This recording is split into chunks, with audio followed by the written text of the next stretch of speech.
আসসালামু আলাইকুম। অবশেষে ছাত্রদের কাছে হাত জোর করে ক্ষমা চাইতে বাধ্য হলেন নারায়ণগঞ্জের প্রেসিডেন্ট শামীম ওসমান। সেই ভিডিও মুহূর্তেই নেট দুনিয়ায় ভাইরাল হয়েছে। তিনি বলেছেন, আমি ছাত্রদের সেন্টিমেন্ট বুঝতে পারিনি, তাই সবার কাছে হাত জোর করে ক্ষমা চাচ্ছি, আমাকে ক্ষমা করে দিন। প্রিয় দর্শক, সেই ভিডিও আপনাদের সামনে উপস্থাপন করব। এরপরেই দেখাবো আমাদের সবার প্রিয় শাইখ আল্লামা মামুনুল হক হুজুর ছাত্র আন্দোলনকে সমর্থন করে কিছু গুরুত্বপূর্ণ কথা বলেছেন। প্রথমেই দেখে আসা যাক শামীম ওসমানের হাত জোর করে ক্ষমা চাওয়ার সেই ভিডিওটি। হাত জোর করে অনুরোধ করছি, হাত জোর করে অনুরোধ করছি, হাত জোর করে অনুরোধ করছি এবং আমার মতো যারা বাবা আছেন তাদেরকেও অনুরোধ করছি, আপনারা আপনাদের সন্তানদের সাথে বসেন। দেশ কিন্তু অনেক কঠিন অবস্থা পার করছে, আমাদের বাচ্চাদের ভবিষ্যৎ আমাদের রক্ষা করতে হবে। এমপি হিসাবে না, বাবা হিসাবে অন্য বাবা মাদের কাছে অনুরোধ করলাম। এই ছাত্র আমার সন্তান, সো যদি কেউ তাদেরকে নিয়ে গেম খেলে থাকে, মনে হয় তার সঠিক গেম খেলেনি। শামীম ওসমানের হাত জোর করে ক্ষমা চাওয়ার সেই দৃশ্যটি সত্যি নাকি শুধুই অভিনয়, অবশ্যই কমেন্ট করে জানাবেন। চলুন দেখে আসা যাক মামুনুল হক হুজুরের সেই ভিডিওটি। তরুণ প্রজন্ম, ছাত্র জনতা, তারা যেভাবে রাজপথে নেমে এসেছে, তাদের এই দাবিটা খুবই যৌক্তিক।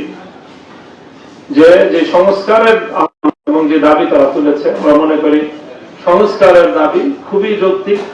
সেখানে সংস্কারের মাত্রা নিয়ে আলাপ আলোচনা হতে পারে, বিশ্লেষণ হতে পারে, কিন্তু সংস্কারের দাবির যৌক্তিকতা নিয়ে কোনো প্রশ্ন থাকতে পারে না।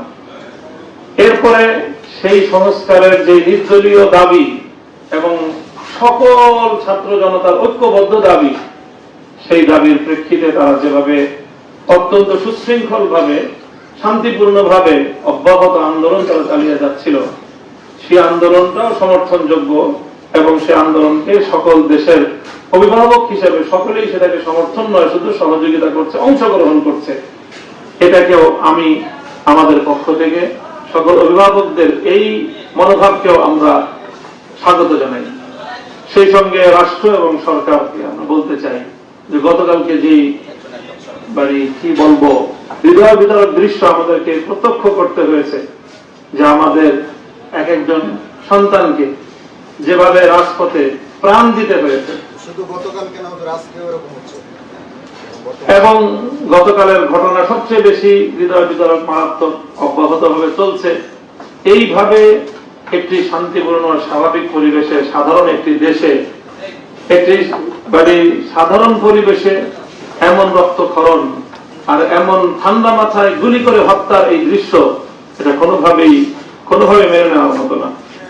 কেন এই ঘটনাগুলো ঘটছে?